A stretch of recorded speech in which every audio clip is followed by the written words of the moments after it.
day, and thank you for standing by. Welcome to Q2 2025 BXP Earnings Conference Call. At this time, all participants are on the listen-only mode. After the speaker's presentations, there will be a question-and-answer session. To ask a question during the session, you will need to press star 11 on your telephone. You will then hear an automated message advising your hand is raised. To withdraw your question, please press star 11 again. Please be advised that today's conference is being recorded. I would now like to hand the conference over to your first speaker, Helen Han, Vice President of Investor Relations. Please go ahead. Good morning and welcome to BXP's second quarter 2025 earnings conference call.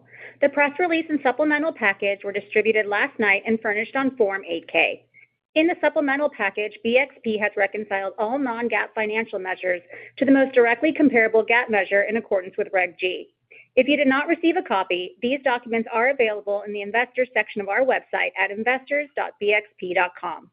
A webcast of this call will be available for 12 months. At this time, we would like to inform you that certain statements made during this conference call, which are not historical, may constitute forward-looking statements within the meaning of the Private Securities Litigation Reform Act. Although BXP believes the expectations reflected in any forward-looking statements are based on reasonable assumptions, it can give no assurance that its expectations will be attained. Factors and risks that could cause actual results to differ materially from those expressed or implied by forward-looking statements were detailed in yesterday's press release and from time to time in BXP's filings with the SEC. BXP does not undertake a duty to update any forward-looking statements. I'd like to welcome Owen Thomas, Chairman and Chief Executive Officer, Doug Linde, President, and Mike LaBelle, Chief Financial Officer. During the Q&A portion of our call, Ray Ritchie, Senior Executive Vice President, and our regional management teams will be available to address any questions.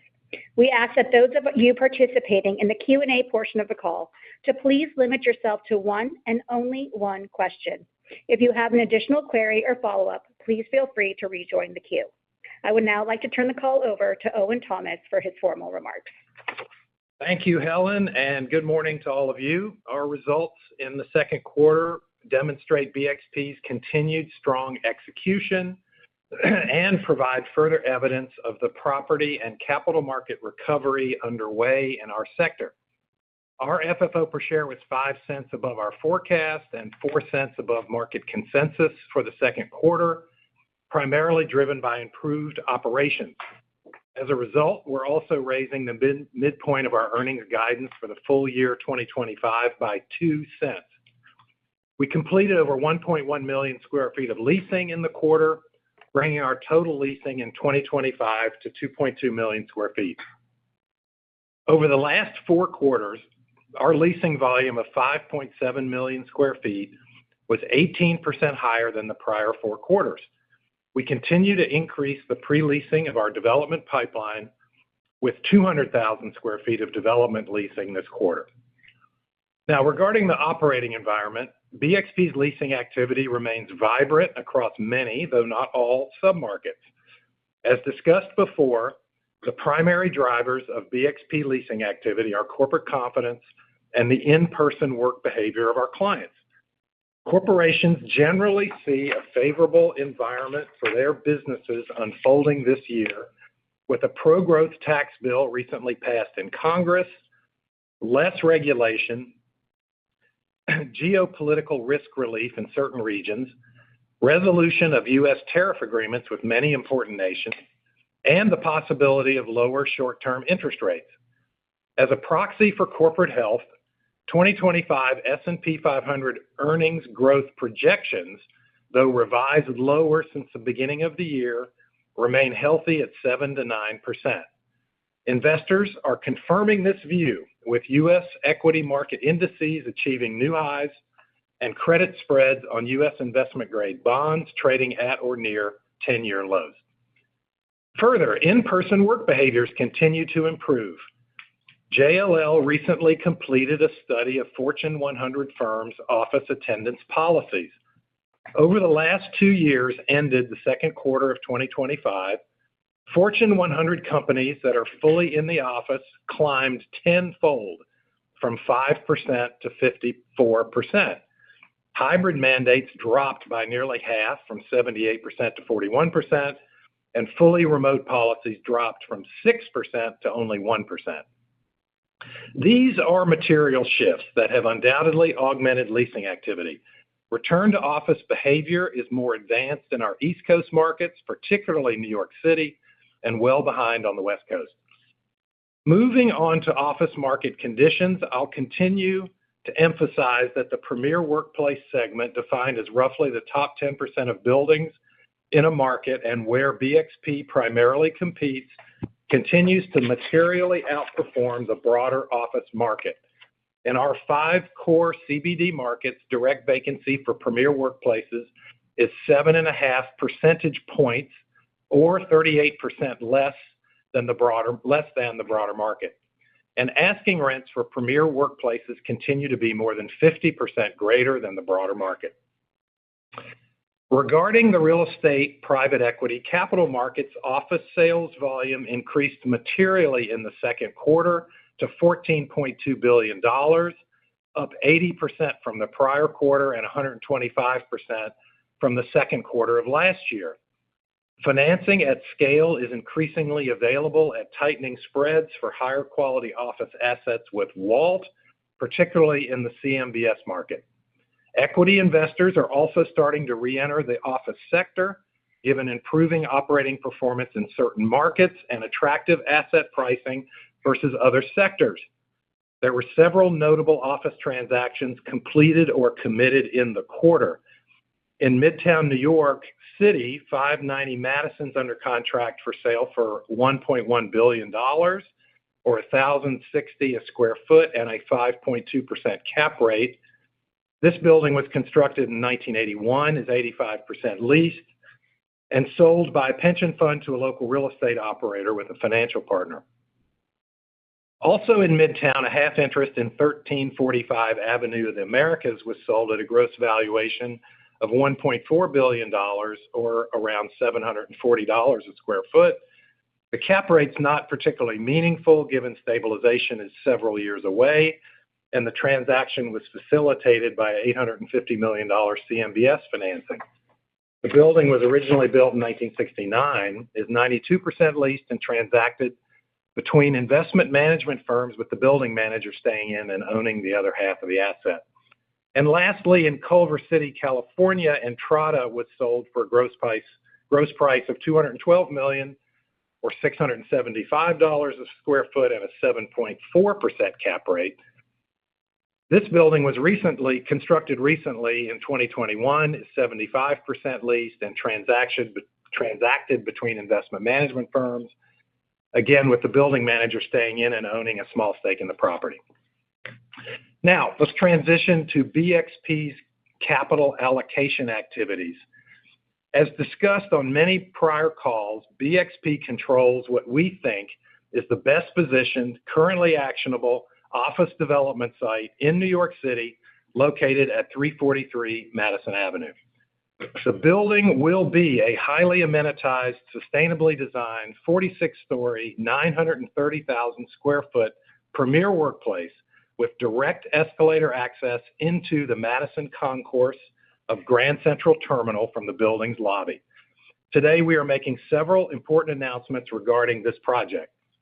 First, we're proceeding with the project per the terms of our ground lease with the MTA and plan to immediately commence full vertical construction of the building, which will allow delivery in late 2029.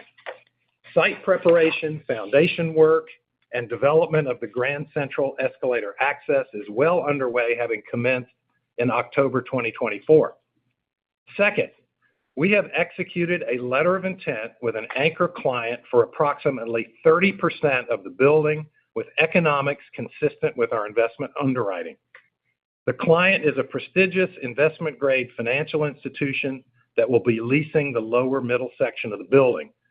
We have experienced strong client demand for the project and have active anchor tenant proposals out to 6 clients, representing in total approximately 1.3 million square feet.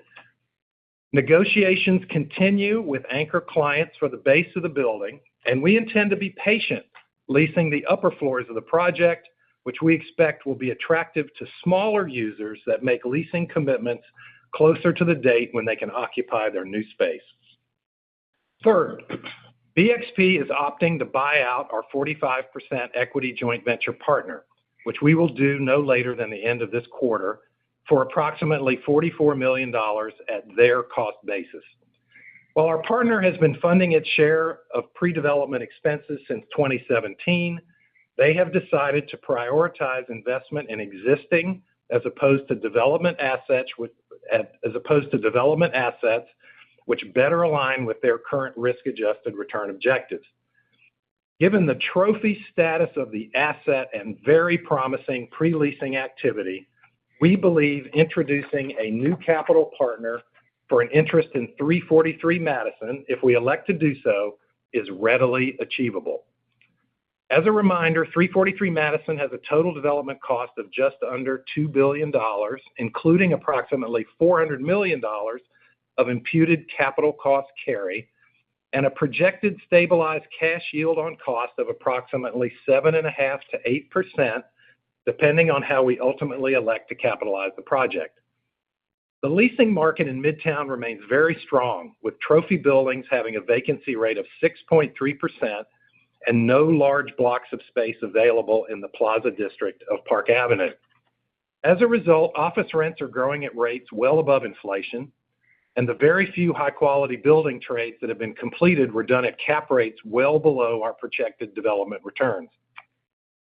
Culminating 13 years of effort by our New York region in securing and entitling the site, we believe 343 Madison will be a core long-term holding for BXP and represents a very strong and significant value creation opportunity for BXP shareholders. Turning to asset sales, we're in various stages of execution for the sale of 10 non-income producing assets, both land sites and largely empty buildings, that we believe will generate, if successful, net proceeds of nearly $300 million over the next 2 years. We're also exploring the sale of a handful of income-producing properties that could generate another $300 million in net proceeds, more likely in 26 than 25. There is strong demand for housing in the communities where many of our sites and out-of-service buildings are located, allowing us to create value through re-entitlement, though the process can, in select cases, take up to 2 years to complete. Other sites are being sold for industrial or other non-office uses. In the aggregate, we do not expect these sales will be dilutive to BXP's FFO because of the significant portion of non-income producing assets. A great example of our creativity in monetizing a non-producing asset is 17 Hartwell Avenue in Lexington, Massachusetts, which is a 30,000 square foot commercial building built in 1966, vacated in 2024, and recently demolished. We successfully rezoned the property in the town of Lexington to build a 312-unit multifamily building on the 5-acre site, and secured an institutional partner to provide both construction financing and 80% of the equity required to build the project. The stick frame construction development will cost $180 million and is projected to deliver a 7.1% yield on cost, including land at current market value and capital cost carry upon stabilization in 2028. In terms of economics to BXP, we received $22 million at closing for our land contribution. We own 20% of the project, which will require $10 million of funding from BXP over time, and will earn a development fee of more than $4 million. The inferred land value is $70,000 per residential unit, or $22 million, which is $733 a square foot for the existing empty commercial building, significantly more than its as-is value. So in conclusion, premier workplace leasing and capital markets continue to recover from their lows in 2024. Our clients are generally optimistic about their business prospects and are demanding more in-person work from their professionals, both creating leasing demand. Further, new construction for office has virtually halted, and users are gravitating to higher quality assets with strong sponsorship, the combination creating occupancy and rent growth for many of our assets as we gain market share. Private equity investors are increasingly taking note of these trends and starting to invest in the office sector. With our current leasing momentum and limited rollover in 2026 and 2027, we expect to gain occupancy, revenue, and FFO in the years ahead, and development deliveries and potentially acquisitions will provide additional growth. Let me turn over our report to Doug. Thanks, Owen. Good morning, everybody. Hope everyone is staying cool in this rather warm and humid air on the East Coast. As we think about the demand for premier office space across our markets, the pattern and the sources of demand that we've been describing for the last few quarters have really basically continued to sort of go on as we've already talked about. Specifically, on the East Coast, submarkets with a concentration of financial and professional services businesses, which is the New York and the Boston CBDs, we've had real demand growth there. Defense services and cybersecurity businesses located in Northern Virginia have continued to weather the potential federal spending cuts, and there's been growth there.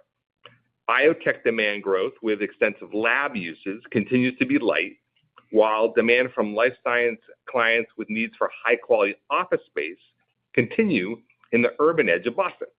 On the West Coast, there's been an improvement in overall demand in San Francisco led by organizations focused on AI, albeit with the large established tech companies still largely absent from growth. Venture funding from a deal count continues to be dominated by California, where there are 2.3 times the next state, which is, by the way, New York. And to reinforce the dominance of AI-related venture investing, California companies have raised more than $100 billion in the first half of 25, which is 10x what was raised by New York City startups, the next largest ecosystem. Financial service and professional service clients are active, though not showing the same growth that's present on the East Coast. Owen mentioned our 2.2 million square feet of leasing in the first half. During the first half of 25, we leased 810,000 square feet of vacant space and 750,000 square feet of space associated with 2025 expirations for a total of 1.56 million square feet. Our 2025 plan calls for 4 million square feet of total leasing, with about 3 million square feet of activity on vacant space and known 25 expirations. Leasing vacant space and near-term expirations will drive improvements to our occupancy over the next 12 to 18 months, when we experience very modest expiration. We are on track. Post 7/1/25, the end of the second quarter, we have 1.8 million square feet of leases in negotiation compared to 1.1 million square feet at the beginning of the second quarter. If you include our letter of intent at 343 Madison, the number jumps to almost 2.1 million square feet. Our pipeline covers 575,000 square feet of currently vacant space, 65,000 square feet of known 25 expirations, and 600,000 square feet of 26 and 27 expirations. Additionally, we are engaged in more than 550,000 square feet of client-initiated early lease renewals on leases that expire between 28 and 31. We have active dialogue on space that is not yet in lease negotiations, totaling about 1 million square feet. BXP's total portfolio occupancy for the second quarter ended at 86.4%, a decline of 50 basis points or 240,000 square feet. As previously communicated during our first quarter earnings call, as well as our remarks in January, Biogen's 355,000 square foot lease in the Urban Edge portfolio of Boston expired in May 2025, this quarter. We have relet 45,000 square feet and have 310,000 square feet of space available. There were two other notable declines in our in-service property listings this quarter. At South of Market in Reston, Meta terminated 51,000 square feet in May. We have already executed a lease for the entire space, done this month, but the space was neither occupied nor leased at 6:30. And at 599 Lexington Avenue, we early terminated 100,000 square feet of late 25 expiring space in conjunction with executed leases for the entire square footage. We demolished these floors so they were taken out of occupancy and are shown as leased at 6/30/25, but not occupied. Improvements at our other properties offset much of these declines. BXP's total portfolio percentage leased for the second quarter was 89.1%, a decline of only 30 basis points. As we highlighted last quarter and at our NAREIT meetings in June, the difference between leased and occupied square footage has grown again this quarter and now sits at 270 basis points versus 190 basis points on 12/31/24. 500,000 square feet of this approximately 1.3 million square feet of space is expected to become occupied in 25, with the bulk of the remaining 800,000 square feet commencing in the back half of 2026. Looking forward, we project the current in-service portfolio to end the year at around 87% occupied, an improvement from where we are today. However, there will be 3 developments that are being added to the in-service portfolio in the third quarter. 360 Park Avenue South, which is 450,000 square feet, 23% occupied and 28% leased. 1050 Winter Street, which is 162,000 square feet and will be 100% occupied and leased when it's added. And Reston Next Block D, which is 90,000 square feet, 4% occupied and 95% leased when it is added. If we were to add these properties this quarter, occupancy would drop by about 70 basis points. When we quote our statistics next quarter, you will need to adjust for these additions to gauge the progress of the in-service portfolio. We will be sure to highlight the impact on our occupancy in the third quarter earnings press release. Our development portfolio lease percentage this quarter increased by another 500 basis points to 67%. Office market conditions are pretty consistent with my earlier comments on demand. Those markets with the strongest demand growth also have the most landlord-favorable conditions: Midtown New York City, the Back Bay of Boston, and Reston, Virginia. What this means is that availability is sparse, rents are increasing, and concessions are either improving or remaining constant. We completed 91 individual transactions this quarter, 236,000 in Boston, 344 in New York, 185 on the West Coast, and 356 in DC. We had 20 clients expand in the portfolio by a total of 190,000 square feet and only 2 contractions for just over 3,000 square feet. 482,000 square feet of the leasing this quarter represented new clients in the portfolio, and the rest were either renewals and or expansions. The overall mark-to-market of leases signed this quarter on a cash basis was flat, with modest increases in Boston and New York and slight decreases on the West Coast and DC. We only executed 3 leases in the in-service portfolio that were greater than 50,000 square feet this quarter. The second-generation rent change in the leasing statistics this quarter represents only about 400,000 square feet. And if you're curious, the LA numbers are skewed by a subsidized rent at the Santa Monica Business Park for a secondary school that was destroyed by Palisades Fire, where we did a lease. Our activity in Boston this quarter was very granular and spread around the portfolio. We completed 5 renewal and expansions in the CBD, both in the Back Bay and the Financial District. Last quarter, I described life science client activity without the need for lab infrastructure.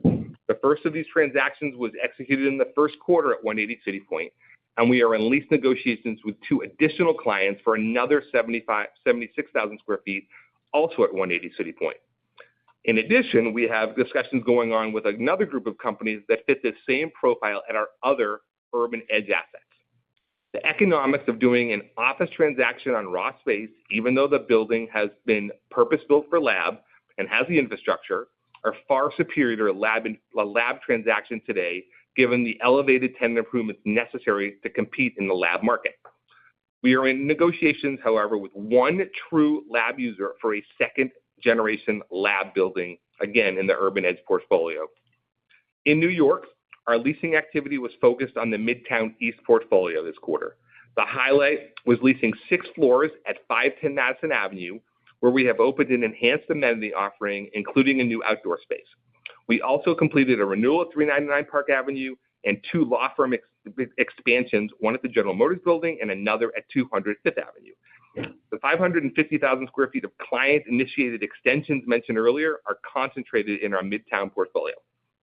At 360 Park Avenue South, we are currently in negotiations with 2 floors for approximately 47,000 square feet. One of those floors actually got executed last night, late breaking, so we're now at 33% leased there. In Princeton, we completed over 164,000 square feet of leasing with 13 clients, including 76,000 square feet of new clients and expansions. Interestingly, all the growth in Princeton is from office requirements for life science users. In San Francisco, at Embarcadero Center, we completed about 100,000 square feet of law firm transactions, including 165,000 square foot renewal with no reduction in space square footage. Many of the traditional office users have continued to rationalize their space, which has led to little, if any, growth in the San Francisco CBD traditional demand. So incremental leasing is going to be all about tenant relocations. Our largest block of available space in San Francisco is at 680 Folsom, where we are finishing up an amenities improvement, including a new outdoor roof space there as well. During the first 6 months of the year, we had 11 tours of the property. In the month of July, we had 7 additional. Virtually every potential client is a technology company working in the AI space. The granular absorption of space is very much underway, and the South of Mission buildings are great options for these clients. Our listing agent at 680 Folsom provided us a list of 37 AI-related tenants in the market with aggregate demand growth of almost 1.2 million square feet active in the market today.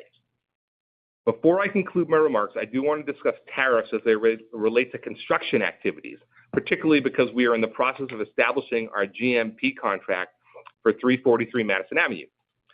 Subcontractors are actively bidding the job after taking into consideration the sectorial tariffs associated with non-domestic suppliers and the recent preliminary country agreements.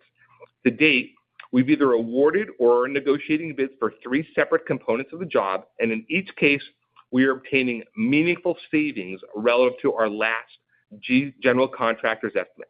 Given the overall slowdown in construction activity in Manhattan, there is enough subcontractor interest to provide savings in spite of the tariffs. Remember, the construction is a composition of labor, materials, and profit. And let me hand over the call to Mike to talk about our earnings piece. Great. Thanks. Thanks, Doug. Good morning. So today I'm going to talk about our second quarter earnings results, as well as the update to full year 2025 earnings guidance. And as Owen and Doug both described, we delivered a really strong second quarter. Earnings surpassed expectations, and we're raising our full year guidance. For the second quarter, we reported funds from operation of $1.71 per share. That is 5 cents ahead of the midpoint of our guidance range and 4 cents above consensus estimates for the quarter. Our portfolio generated approximately 4 cents of the outperformance.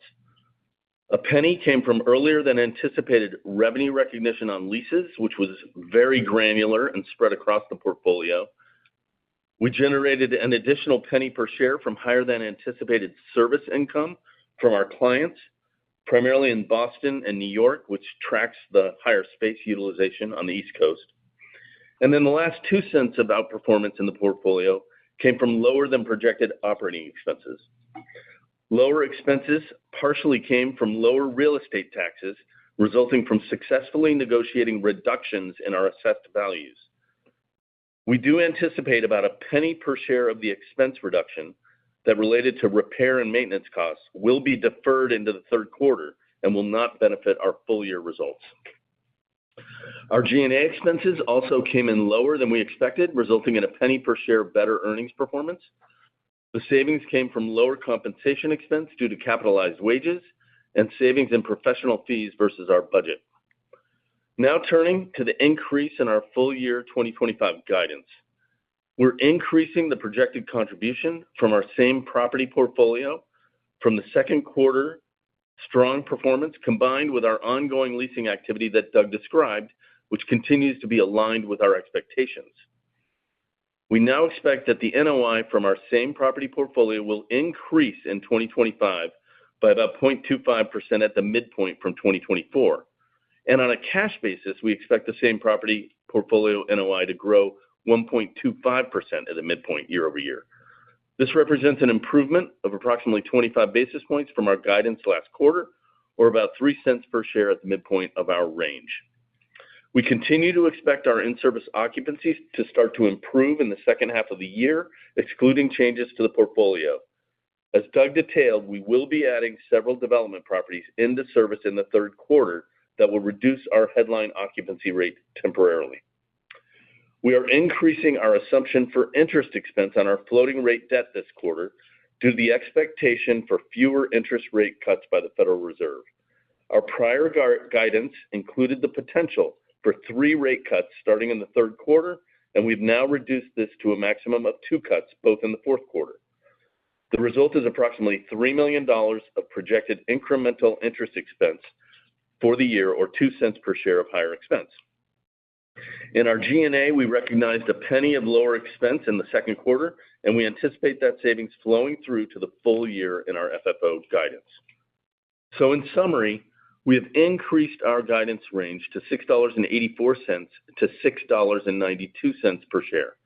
This represents an increase of 4 cents per share at the low end and 2 cents per share at the midpoint of our range. The increase at the midpoint is from 3 cents of better same property NOI, 1 cent of lower G&A expense, partially offset by 2 cents of higher interest expense. Overall, we had a great quarter, highlighted by strong leasing activity at 343 Madison, catalyzing its development start, more than 1.1 million square feet of leases executed in the quarter, and an FFO beat and guidance raise driven by stronger core portfolio operations. The last thing I would like to remind everyone of is our upcoming Investor Day. It will be held in New York City on September 8th from 10 a.m. to 5 p.m. at 599 Lexington Avenue, with a cocktail event at 6 p.m. at our Coco's Dining Club on the 37th floor of the GM building. And for those of you who are really ambitious, you can join Owen and James for the 6 a.m. fun run through Central Park before the conference. We already have over 100 RSVPs, and it will be a highly informative event with leadership from across our regions attending. So if you haven't responded and you would like to attend, please RSVP to the invite, or you can send Helen a note. That completes our formal remarks. Operator, can you open the line for questions? Thank you, sir. As a reminder, to ask a question, you will need to press star 11 on your telephone. To withdraw your question, please press star 11 again. We ask that you please limit your questions to no more than one, but feel free to go back into the queue, and if time permits, we'll be happy to take your follow-up questions at that time. Please stand by while we compile the Q&A roster. And I show our first question comes from the line of Steve Sakwa from Evercore ISI. Please go ahead. Yes, thanks. Good morning. Thanks for all the detail and some of the additional information on 343 Madison. I was just wondering if you could, provide kind of an outlook for the unlevered return that you expect on that project. I realize, when Norges was your partner, maybe fees were being factored in, but just sort of how are you thinking about that return on an unlevered basis? And of all the tenants that you're talking to, are many of them new to the BXP portfolio, or are, a number of the clients you're talking to kind of existing BXP tenants? Yeah, Steve, so, we think about this on a yield basis, and I quoted those numbers as 7.5 to 8. That's an unlevered cash yield upon delivery. I think if you overlaid that and looked at an IRR, obviously the exit cap would be very important, but it would certainly be a high single-digit number. And if you put a construction loan on the property, the IRR levered would depend on, 1, what's the exit cap, and 2, when you sold it. But you're probably in the mid to high teens on a levered basis. Thank you. And I show our next question comes from the line of Jamie Feldman from Wells Fargo. Please go ahead. Great. Thanks for taking my question, filling in for Blaine here. I just want to get your thought. You gave a lot of color on, what tenants are thinking, where they want space. AI, clearly a big driver of demand in San Francisco. You have a view across, many of the largest markets across the country and talk to a lot of tenants. So we'd love to get your thoughts on, the impact of AI, where you think it's a net demand driver, where you think it's actually going to shrink demand. What are companies saying about their space needs going forward, and just what their labor force looks like going forward as it's implemented more and more? Yeah, so I'll take a first crack at that. We've been starting to say and talk about the impact of AI, and frankly, have been saying that we think it's actually something that's a lot more important than the work from home phenomena. And my guess is we're going to have more conversations about this in the quarters ahead. Our basic premise, and we have spent time studying this with our board, with outside experts, and so forth. But our basic premise is we think that there will be job creation at the top of the intellectual pyramid in the workforce, meaning those companies that are industry leaders will be creating AI products, will be using AI products, and we will experience growth in demand from those companies, and some of which will be startups. I mean, Doug talked about the extensive AI demand that we're starting to see in San Francisco, and all of that, are newly created jobs. There is a lot of discussion that we're aware of out in the market right now from CEOs in lots of different sectors about all the efficiencies that they're getting from AI.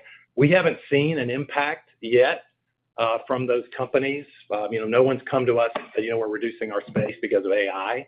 That all being said, could that happen in the future? Yes, it's possible. I think where jobs are going to be reduced are going to be more in the processing type of work. So those are the kinds of jobs that can be automated, and I think that that's where AI applications are going to allow companies to save money. So our premise is, as a result, that we think that the top of the intellectual pyramid and where we see the most job creation are going to be in those cities with the deepest talent pools. And frankly, those are the gateway markets where we operate, the Bay Area, New York City, Boston, and so forth. I think the job destruction is going to occur more in markets that are more value markets.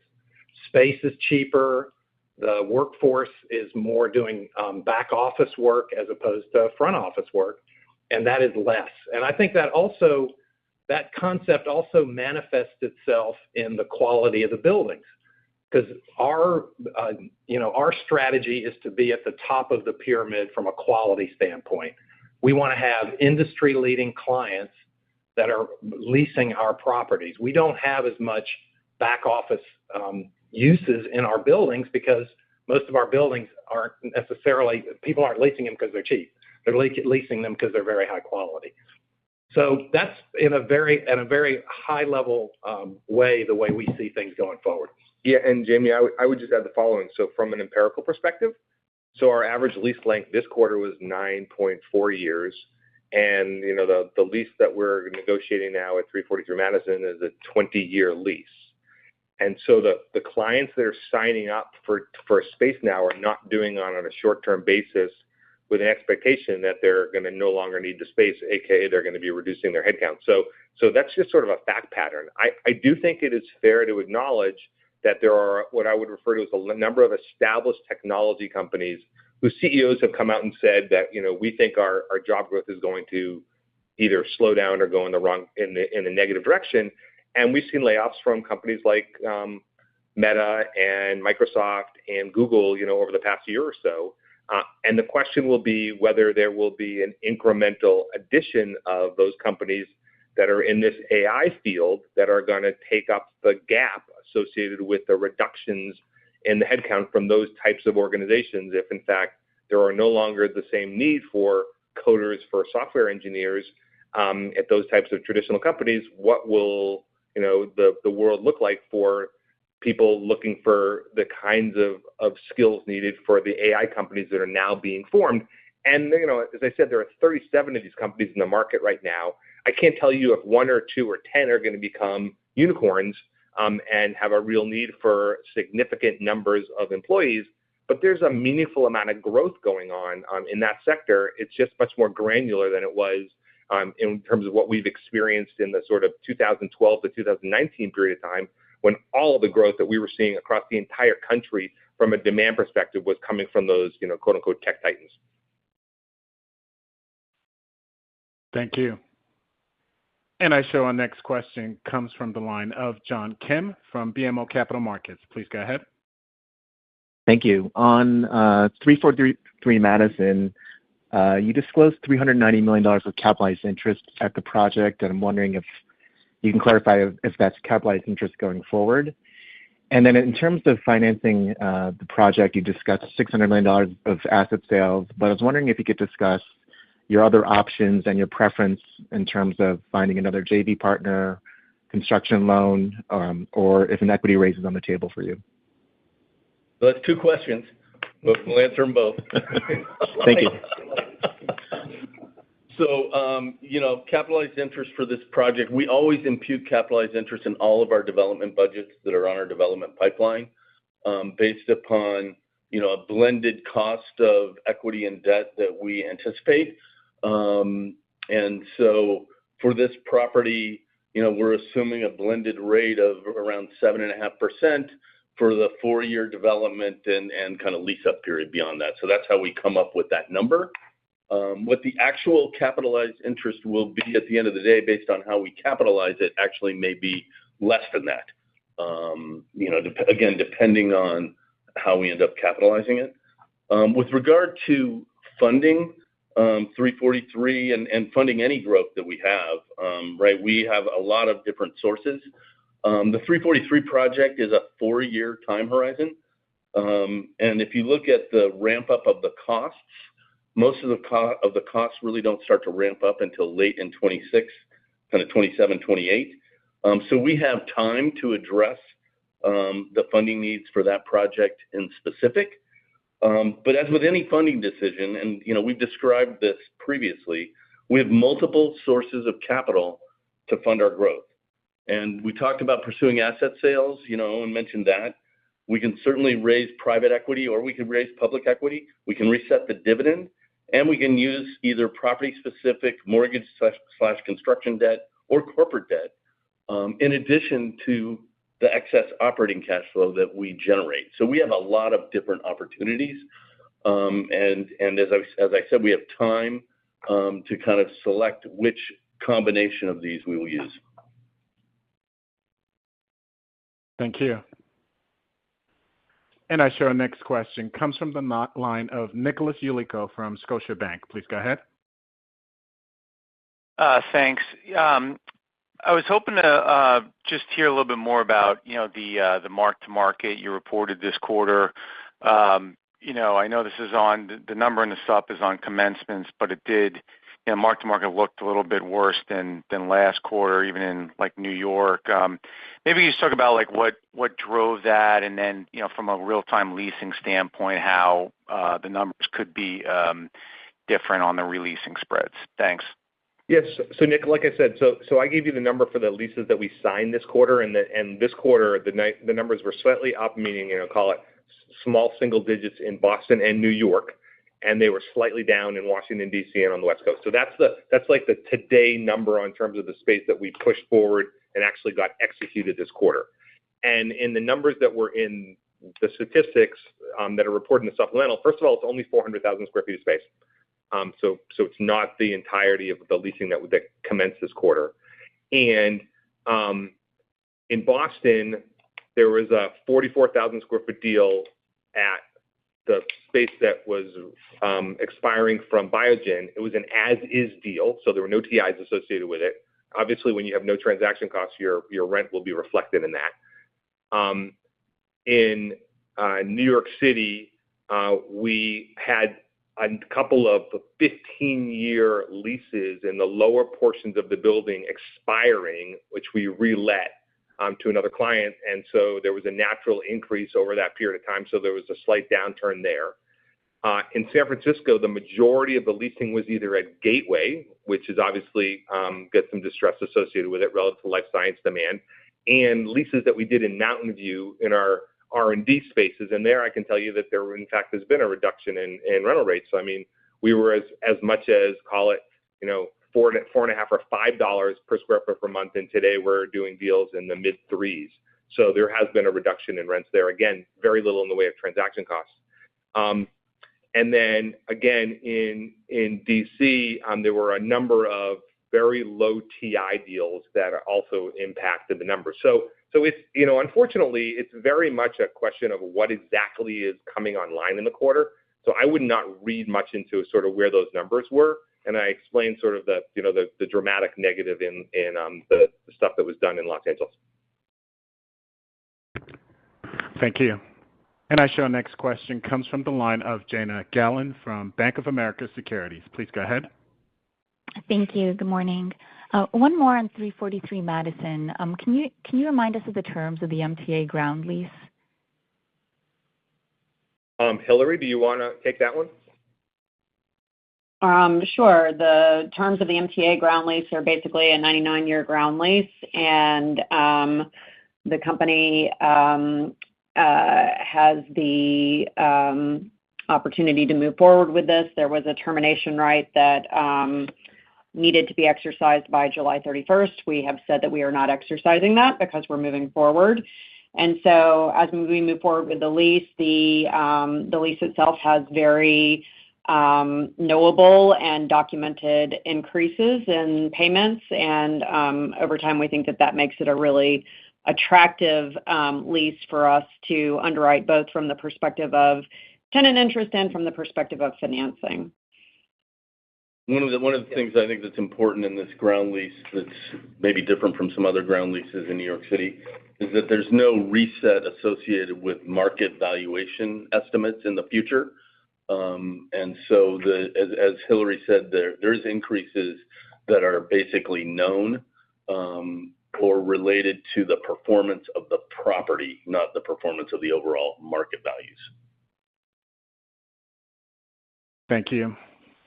And I show our next question comes from the line of Michael Goldsmith from UBS. Please go ahead.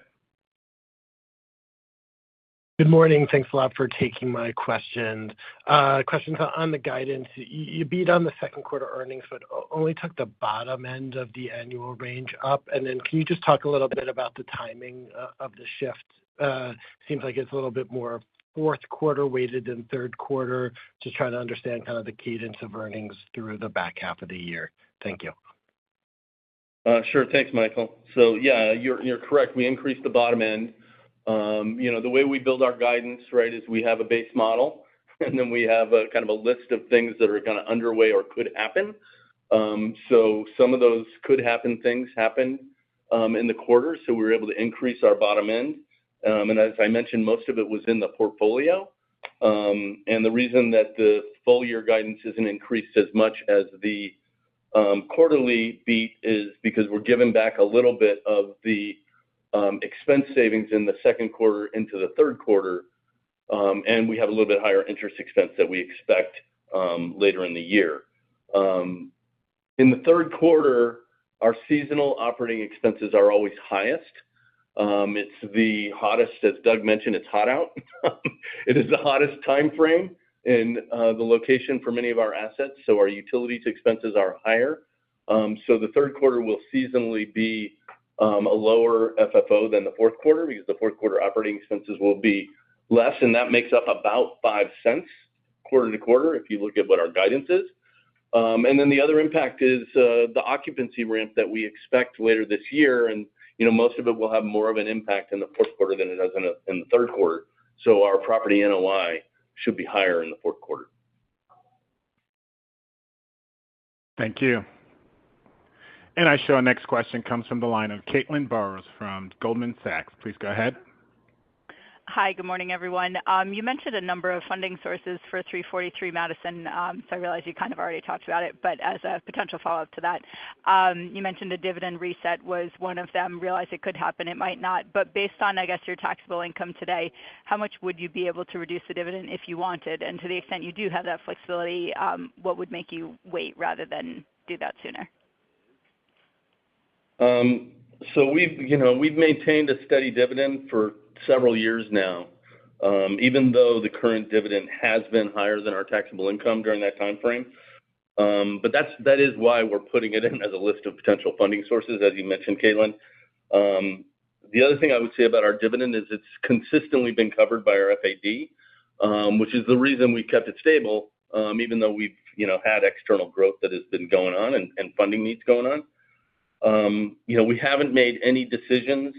You can see our reported return of capital for 24, which I think was about 41 cents a share. So that was our return of capital or overfunding, in 2024. And we also were able to carry over our full fourth quarter dividend into 25, which is 98 cents.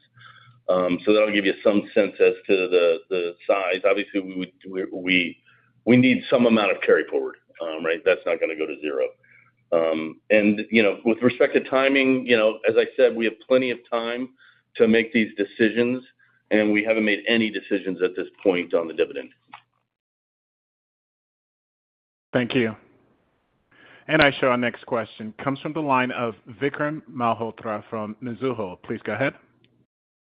Morning. Thanks for taking the questions. I just want to clarify two things, two comments you made. I guess just first on 343, you outlined 7.5% initial yield. Do you mind just giving us a sense of what rents broadly are you targeting, say, compared to One Vanderbilt, just $200 plus? Just maybe give us a broad sense of what you hope to achieve and how you get to that 7% yield, meaning if there are other fee streams or anything else baked in. And then just second clarification, you mentioned occupancy trajectory. I just want to clarify, does that your comments, does it suggest you end up towards kind of the lower end of the range or 86-ish% by year end? Thanks. So I'll answer 343, turn it over to Doug on the occupancy. So on the rents for 343, our assumption is that in the lower part of the building, we're in the mid to upper 100s. And at the top of the building, we're in the mid to upper 200s per square foot gross. And the average rent roughly throughout the property is in the low 200s. And the pre-lease that we have, the 30% client where we have a letter of intent for a lease is in line with the economics that we assumed for this project. So if you put all that, you put those rents into the model and you use the costs as we have outlined, including the carry, the yield on cost is roughly 7.5% unleveraged. And that's to the project. And I quoted a 7.5% to 8% range because if we bring in a capital partner into the project, our yields go up somewhat because we're able to put in less capital and earn some fees for all the property and investment services that we provide the partner. So that's the basics of how the 343 economics work. And on our occupancy, so the portfolio in service as it sits today, we believe will end the year around 87%. Occupied and obviously significantly higher leased. We are going to add these three assets in the third quarter, and those assets will have a impact of about 70 basis points of reduction in the overall portfolio as we reported at the end of the year based upon where those buildings are currently leased. And again, of those assets, 360 Park Avenue South is the one that has sort of the most amount of available space in it, and unlikely it will be occupied by the end of the year. We may get a floor or two additionally, but not incrementally more. And then the rest of the next asset is going to be leased in late 2026, early 2027, occupied. It's already been leased. And similarly, I said where 1050 was. So it's kind of like that's going to be the net, quote unquote, new portfolio as we exit the third quarter. And so I don't want people to be, quote unquote, surprised by a reduction in our in-service portfolio, because our in-service portfolio is changing by the addition of these developments. The in-service portfolio, as it sits today, is going to have an increase in occupancy as we move to the end of the year. Thank you. And I show our next question comes from the line of Omotayo Okusanya from Deutsche Bank. Please go ahead. Yes. Good morning, everyone. Just curious about your thoughts on the emerging mayoral race in New York City. If we do end up with Mamdani as mayor, how do you think that kind of changes regulation as it impacts kind of CRE development in New York City, and how do you guys kind of think about preparing for that? Yeah. Okay, why don't I take a first crack at this, and Hillary, I'm going to please jump in on anything that you'd like to add. So, look, I think we'd acknowledge that some of the policies articulated by candidate Mamdani are not particularly constructive for commercial real estate.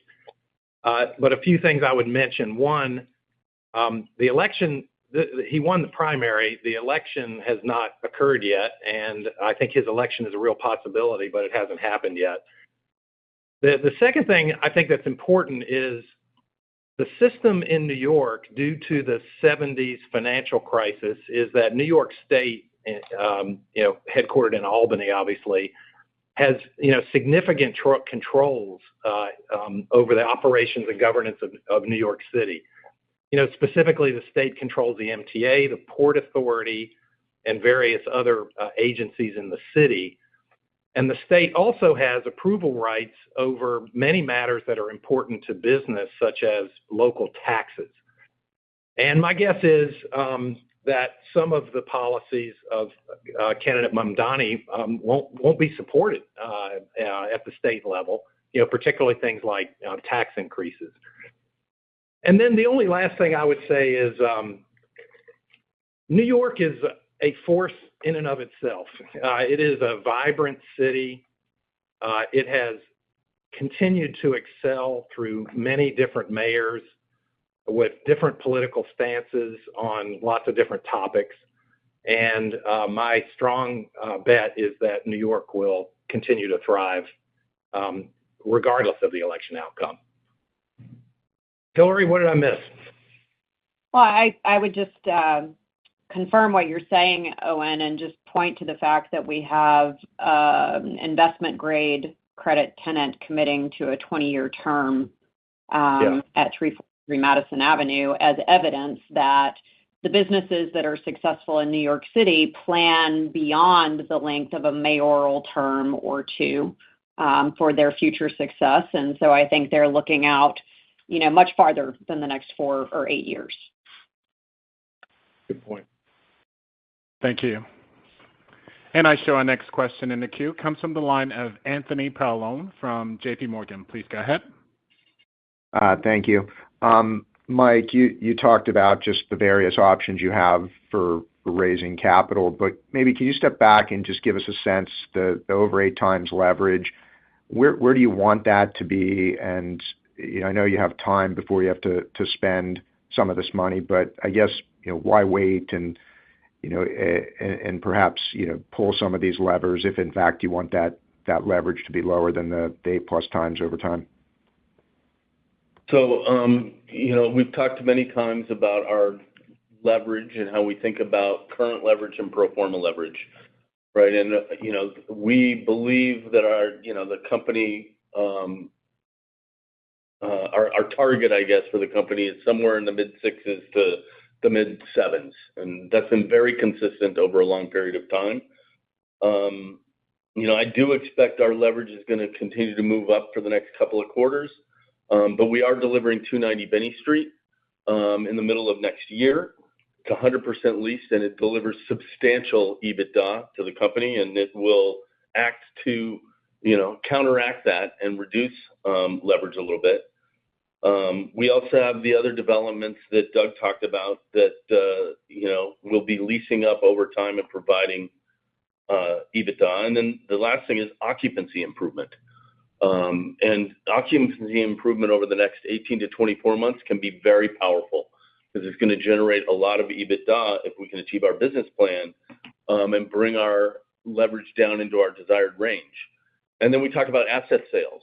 Owen described $600 million of asset sales we're working on right now, and that will further reduce our leverage. So we are already working on things, right, that will moderate our leverage, and we're thinking about what the future leverage looks like and getting back to that range that we think is the best range for the company to operate at. Thank you. And I show our next question in the queue comes from Dylan Brzezinski from Green Street. Please go ahead. Hi, guys. Thanks for taking the question. I guess it's just touching on that last point on occupancy. It sounds like occupancy has bottomed and is expected to improve throughout the rest of this year. You obviously mentioned that the pipeline remains strong. Leasing activity year to date is tracking above the initial expectations that you guys set forth at the beginning of the year. And it just sounds like the overall narrative and demand backdrop continues to remain strong. So in our view, it seems like there's a clear path here to BXP's in-service portfolio level occupancy as it sits today to get to call it 90% plus occupancy in short order. Does that seem fair? I mean, I guess, is there anything we might be missing as we sort of think about that trajectory here over the next 18 months? I mean, it's entirely fair, and it's what our expectation is in terms. Again, we have to be careful about what the exact timing is. But you said over the next period of time, and I think that is absolutely true. And we have we've got leases that are signed that have yet to commence. The majority of our activity going forward currently in the pipeline is around our available and our near-term expirations, aka 26 and 27. And then if you look at the expiration schedules that we have that are outlined, they're very, very low. And so if we're able to maintain, a modest reduction in the amount of leasing that we're doing, in 2025, into 2026 into 2027, we're gonna be having a meaningful increase in our occupancy. Thank you. And I show our next question comes from the line of Alexander Goldfarb from Piper Sandler. Please go ahead. Hey, good morning. Morning down there. Just want to go back to the asset sales, and maybe I missed it at the front. I had multiple calls going, but I think you outlined $600 million of sales, including $300 million of net proceeds from income producing. So as we think about, income producing assets sold later this year, what would be the earnings hit on an annualized basis? Just trying to understand as we think into next year. And then also, Mike, to your point on deleveraging, if you're losing income, obviously that also affects leverage. So just want to understand the income FFO impact of planned asset sales. The $600 million that we're talking about, Alex, and I'm not going to give you an exact number for this because these things are still, in process, being thought about, and certainly not finalized. But the income producing that we're talking about, combined with the land that we're talking about, if you utilize that money to reduce the borrowing that the company needs to do, it is not dilutive to the company. Thank you. And I show our next question comes from the line of Upal Rana from KeyBanc Capital Markets. Please go ahead. Thanks for taking my question. Could you give us an update on 360 Park Avenue leasing? Doug, you mentioned you got a lease done last night, so the project's now 33% leased. Maybe you can give a sense of the current pipeline as it stands today. Sure. I'll give you a numerical view, and I'll let Hillary talk about what's going on from a market perspective. So we have 2 additional leases in progress. As I said, one of them got executed last night, so that brings us to 33% leased. And there's another that's actually on a piece of space that I believe is close to being completed or will be completed in 2025. So that will bring us up by another, call it 8 or 5 to 6 basis points. So we'll be closer to 40% at the end of calendar year 2025, assuming no other leasing gets done. And Hillary, you can talk about your pipeline. Thanks, Doug. I would say that the pipeline for Midtown South has been thinner than Midtown proper, north of 42nd Street, but we are seeing consistent activity for the property. We've seen tenants as large as 200,000 square feet looking at the property in recent weeks. And again, as Doug pointed out, we've also got a couple of single floor tenants that are looking at the property. There has been a notable I would call it micro trend of businesses that are in the AI space looking at the building. And so both the lease that was executed last night and the one that Doug is talking about for future execution are businesses that are in that space. So it's interesting to see that New York is starting to see a pickup in those businesses leasing space here on the heels of the demand that we've seen out on the West Coast. Thank you. And I show our next question in the queue comes from the line of Ronald Kamdem from Morgan Stanley. Please go ahead. Hey, just back on 343, just the building has, I think the floors are a little bit maybe smaller than some of the typical sort of trophy buildings that we're used to. Just curious if that's lends to sort of a different type of tenant base as you're leasing up the portfolio. And my quick follow-up is just the development pipeline showed 651 Gateway stabilization pushed out. Just any comments on that assets and just life science leasing in general? Thanks. Yeah. So I'll answer the last two of your three questions, and I'll let Hillary answer the first. So 651 Gateway, again, we're going by Alexandria's accounting for when it quote unquote comes into service. We would have already put it into service based upon our accounting, but that's the way they do things. And I would say the leasing activity for pure lab out in that part of the world is relatively quiet still. There are, I would say, more maker tenants looking at space that was quote unquote designed for lab in the sort of northern peninsula market than there are pure lab tenants looking for blocks of space right now, interestingly. And then there are a few quote unquote office companies that are looking for space down there as well. But I'd say that the lab market in itself for we want to be in a pure wet lab is a pretty thin market still in sort of the Bay Area. The other question was 343 plate. Right, 343. So I'll let Hillary answer that one. Sure. So the floor plates at 343 Madison range from about 27,000 square feet at the base to 22 at the top. I think there's a case to be made that lends itself to tenants that are in the 250,000 square foot range. But honestly, we have 1.5 million square feet of LOIs that we've issued, and some of those prospective clients are as large as 700,000 square feet. I don't think 700,000 square feet is a likely size, particularly not given what we've just done. But we have seen real demand in the, call it 300,000 to 400,000 square foot range. So I think that what that really points to is that there is such a lack of premier workplace availability in the Park Avenue and Madison Avenue submarkets that really high quality investment grade firms that are looking for really high quality space don't have that many options. And so 343 is extremely well positioned to capture a range of client sizes. And I think, as Owen noted in his initial comments, we continue to think that it makes sense to work on leasing the base of the building. And then I think, we'll be patient with regards to the upper floors, because I do think those will tend to lend themselves to clients that are single, double, maybe 3-floor lease profiles.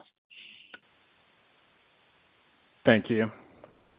And I just before you go on, I just want to add one thing to sort of what Hillary was just describing.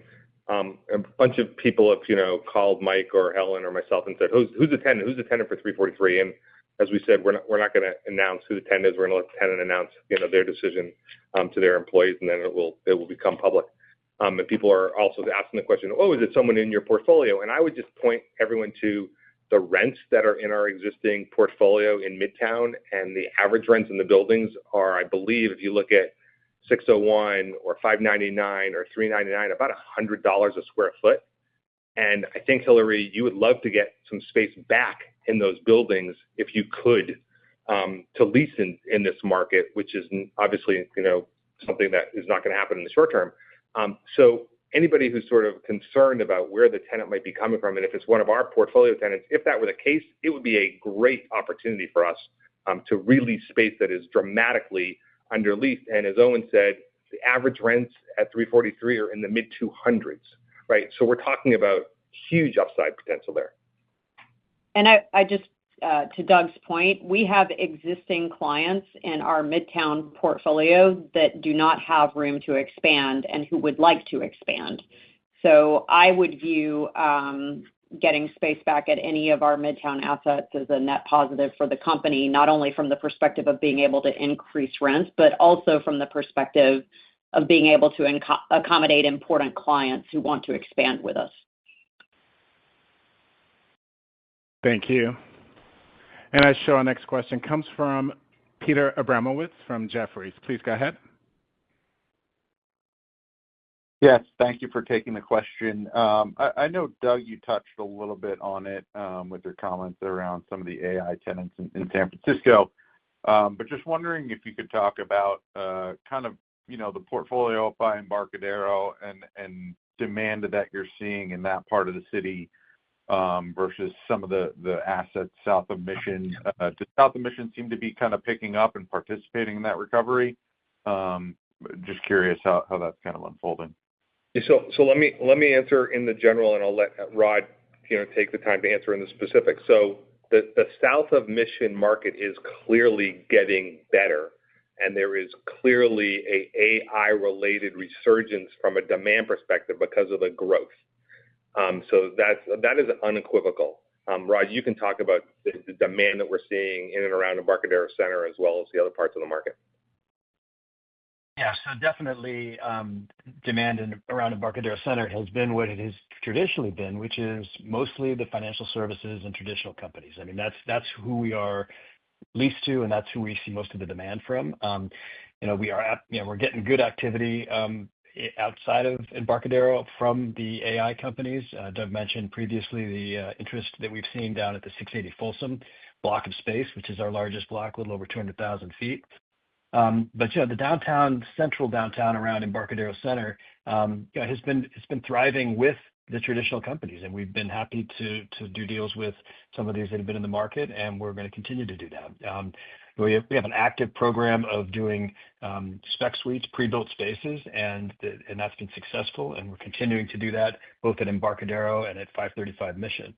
And then I would just add, too, in terms of just sort of the overall vibrancy of the downtown around Embarcadero Center, we just recently completed 8 retail transactions. I mean, that's a lot of deals to get done in a short amount of time.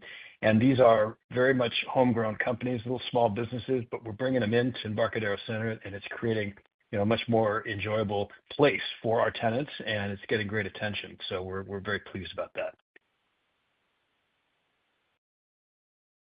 Thank you. One moment for our next question. And our next question comes from the line of Brendan Lynch from Barclays. Please go ahead.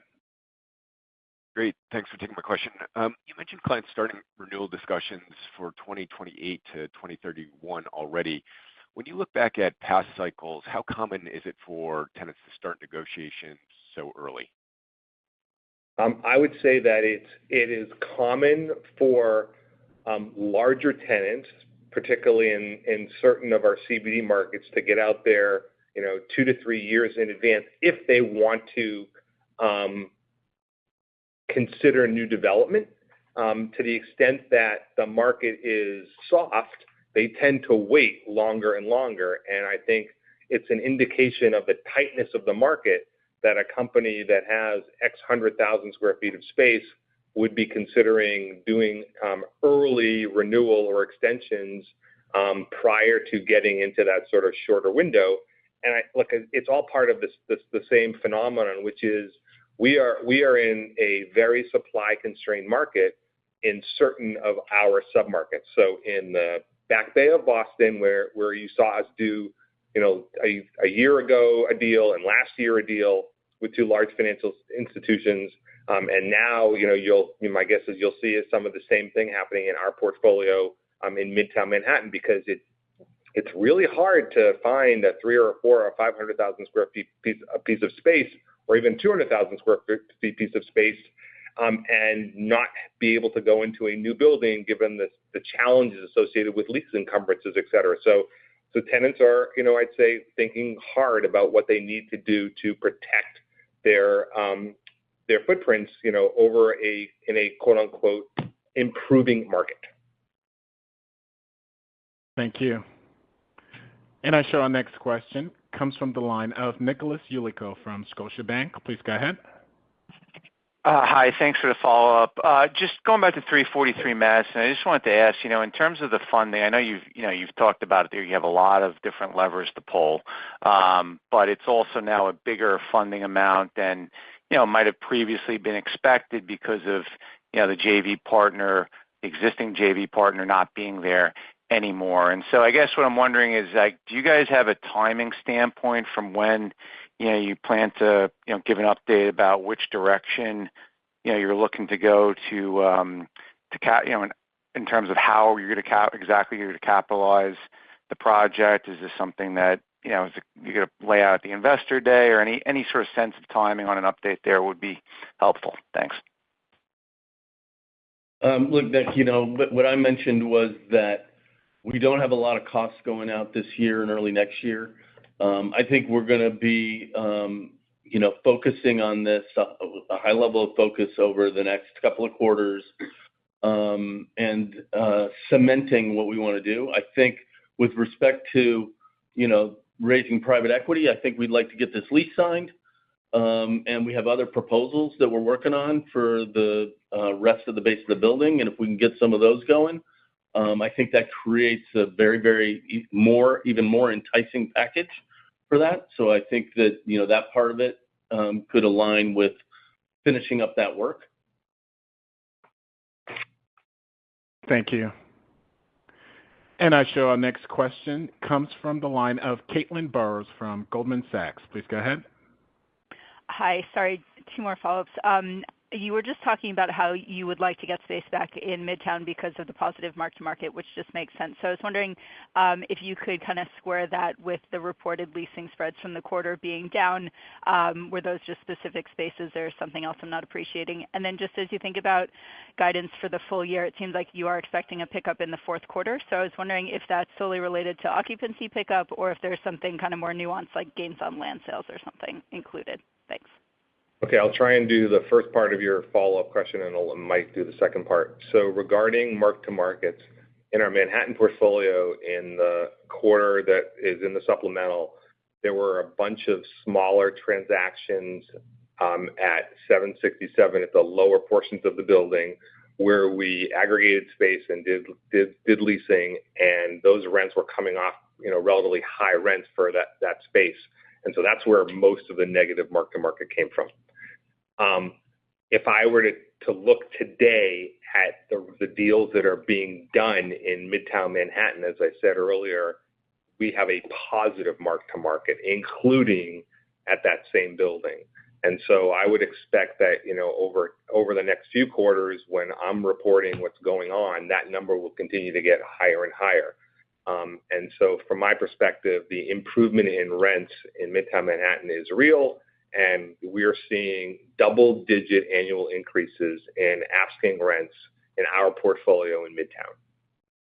On the kind of ramp-up of our FFO into the fourth quarter, as I mentioned, part of this is due to expenses being higher in the third and the fourth, but part of it is also due to our expectation that we're going to be growing occupancy. So yes, I would say a meaningful portion of that is that we expect that the NOI from the portfolio is going to be higher in the fourth quarter. With regard to asset sales, we don't expect to have any of these existing property asset sales to occur in 2025. I wouldn't expect that. We will have some of the land sales should occur later in 2025, and so that will kind of reduce, we'll either earn more interest income or reduce interest expense a little bit on that, but it's going to be later in the year, so I don't think it has a super meaningful impact. And again, Mike's numbers also include the occupancy ramp up as we move into the year. That the square footage I said is going to start and become online as we move into the third and fourth quarter.